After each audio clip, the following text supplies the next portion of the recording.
1000 वर्ष का समय एक कवच में लगता है, तो 999 कवच काटे, लगाते रहो गणित। कोई 9 लाख कह रहे हैं, कोई 9,000 कह रहे हैं, कोई 99,000 कह रहे हैं। कितना समय लगा?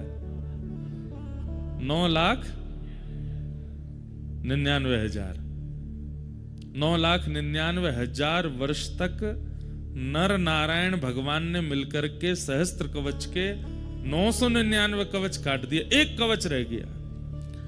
जैसे एक कवच बचा, दौड़ करके सूर्य नारायण भगवान के पास गया, बोले भगवान आपने ही मुझे सहस्त्र कवच दिए थे, नर नारायण ने मिलके 999 काट दिए, मेरी रक्षा करो, एक कवच बचा है बस। सूर्य नारायण ने उसको अपनी सन्निधि प्रदान कर दी। फिर कालांतर में द्वापर में कुंती को एक संत ने मंत्र दिया था कि इस मंत्र का उच्चारण करके जिस देवता को बुलाओगे वो आ जाएगा। और कुंती ने जब उस मंत्र का उच्चारण किया तो सूर्य नारायण प्रकट हो गए। कुंती बोली मैंने तो ऐसे ही बुलाया आपको, मुझे कुछ चाहिए नहीं आपसे, मैं तो देखना चाह रही थी मंत्र में शक्ति है कि नहीं। सूर्य नारायण बोले देवी आए हैं तो कुछ देके जाएंगे। क्या देके जाएंगे? तब सूर्य नारायण भगवान बोले हम अपने समान एक पुत्र आपको देते हैं जिसका नाम था कर्ण। वही कर्ण जो सहस्त्र कवच था, जिसके 999 कवच कट चुके थे, एक कवच बचा था, वही कर्ण कुंती के पुत्र बने।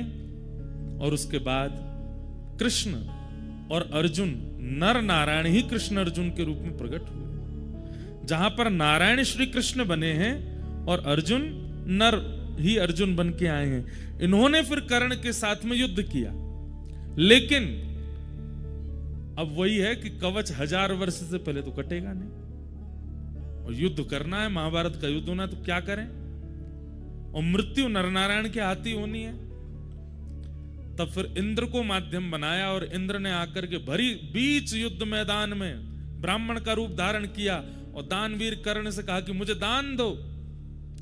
सारथी मना कर रहा है कर्ण को कि युद्ध मैदान के बीच में कोई दान नहीं होगा, लेकिन कर्ण कह रहे हैं मैं अपना नियम नहीं तोड़ूंगा, ये जो मांगेंगे सो दूंगा।